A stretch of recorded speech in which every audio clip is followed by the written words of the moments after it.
Hey gang, Bill Sheridan with the Maryland Association of CPAs, back again today with another great CPA story for y'all. We've been on the hunt for that elusive CPA purpose, right? The why behind what CPAs do, looking to change the narrative surrounding the profession a little bit. And this week, my guest is Barrett Young, an old friend. Barrett is partner with GWCPA. That's a firm in Southern Maryland, Prince Frederick, to be exact.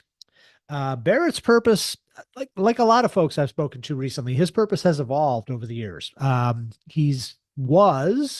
still is, but initially very client focused early on, doing the things that small businesses needed, but didn't know how to do themselves in order to grow and thrive. And today, his purpose, it's more about his team, actually. Barrett says taking care of them so that they can then take care of their clients. And he says his why really boils down to multiplication of effort.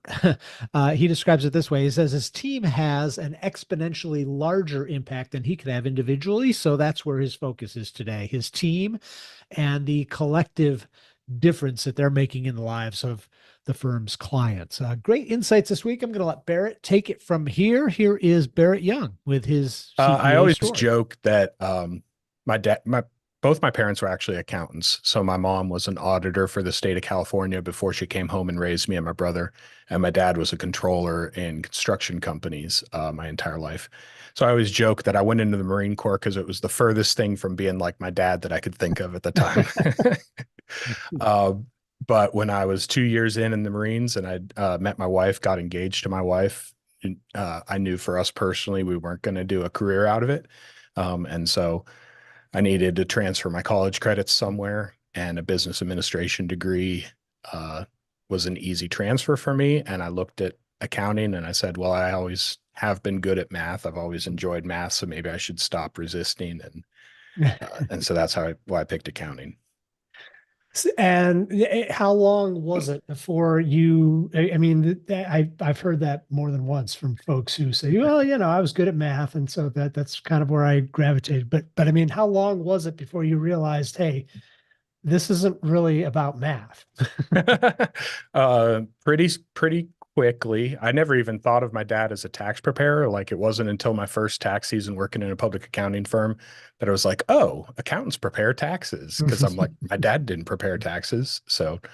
Um, so yeah, I mean, couple classes and one tax season, I was like, okay, this is what accountants do. Now it makes sense. Didn't have Right. to graph any parabolas or anything like that. So Thank God. Um, what do you look at as the purpose behind your work, Barrett? I mean, what do you accomplish by doing what you do? yeah. So it took me a couple years in the profession to find out what that purpose was. I would say early on, right after becoming a CPA and starting to make contact with clients of my own, that purpose became small businesses. And so I am able to help small businesses with something that doesn't come naturally to them, but they need in order to make the decisions that allow their enterprises to grow and to thrive. And that comes naturally and easily for me to be able to explain that in a way that makes sense. So that was my first purpose, was connecting with business owners so that they could change the world. That has shifted over the past 15 years since then. Really in the past 5 years or so, coming here to GWCPA, that purpose is now my team. And so it's not as much client focused as it is team focused, building the team, making sure the team's taken care of so that they can then empower those clients the way I used to. Tell me a little bit about your team. I mean, how many people are there? And what is it about working with them that really drive you? We have 15 here at GWCPA. My partner, Sam, Samantha Bowling is the managing partner here. So it's the two of us and then 13 others. The team focus for me is just multiplication of effort. So, I don't want to I know I'm never going to change the world based off of 2,000 hours of my billable time in a year. But if I can build a team, give that team a sense of purpose, a sense of direction, say we are helping this type of client, then we can build a team that will have a much larger exponential effect than I could personally myself. Mhm. What's I mean, looking at all that, what's most gratifying to you about what you do? Um, uh, the first time I ever had a team member pass the CPA exam and text me to let me know that she had passed, that was awesome. Just seeing my team come alive with an idea that fires them up and they get excited about and they start to take it and run with it rather than just waiting for us for instruction from us. Seeing that ownership, seeing them connect with this as more than a job, and become a career and somewhere where they want to spend the rest of their life with. I think those are some of the biggest moments for me. Yeah, yeah. And yeah, I don't, I mean, just I've known you for a while and kind of watched you progress through your career path to where you are now. I mean, if you're sitting down across from a young person or a student trying to figure out where they fit, what they want to do, I mean, what would you tell them about accounting, this profession? I think invest into other people would be my advice to them. So I was not always team focused. There was a time when I was running my own company when I did not want a team. I wanted to just run something by myself, never grow beyond what I could do. But what I found was when all I'm focused on is me and what I can do by myself, then nobody's really going to miss me when I'm gone. I'm really not having that big of an impact on other people.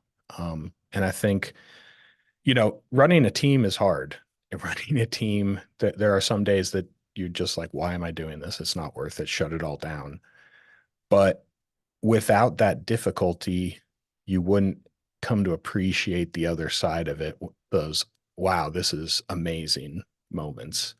It's a lot like being a parent. Being a parent is one of the hardest things you might do in your life, but the reward of it at the end, or, various points along the way, just outweigh all the difficulties.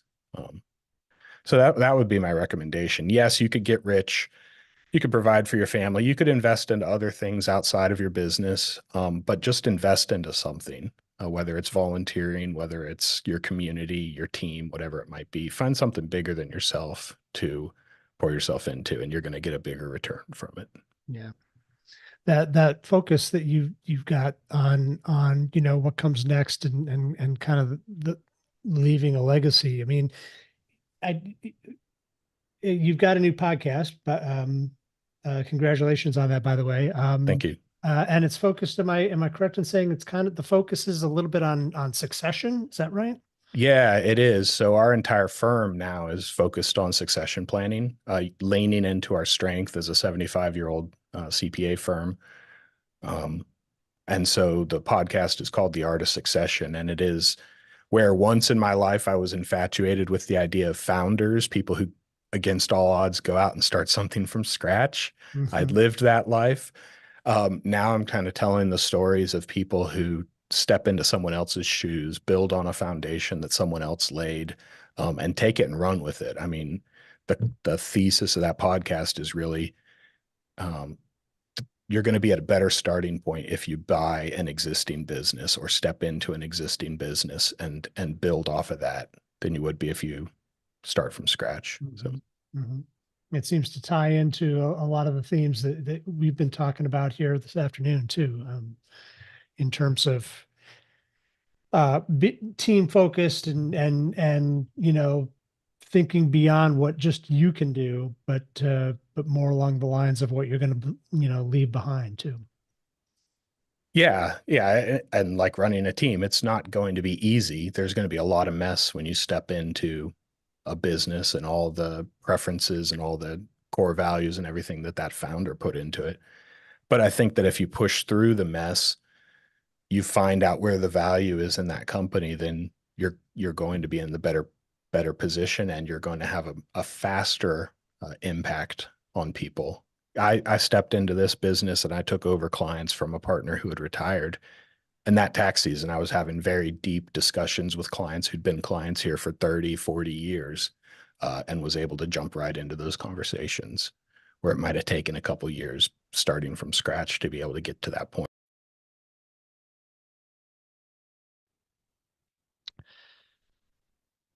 Great stuff there from Barrett Young. So glad that he could take time out of his busy schedule to be with us here today. Don't forget to check out his podcast too, The Art of Succession, available wherever you get your podcasts. We want to hear from you as well. So head on over to macpa.org/Y if you would, and share your story with us as we try to offer a little bit of inspiration to the next generation of accounting and finance professionals. We want to hear what your CPA purpose is too. And as always, thanks for being here. We'll be back again next week. More stories to share then. Until then, have a great week. We'll talk again soon. Take care.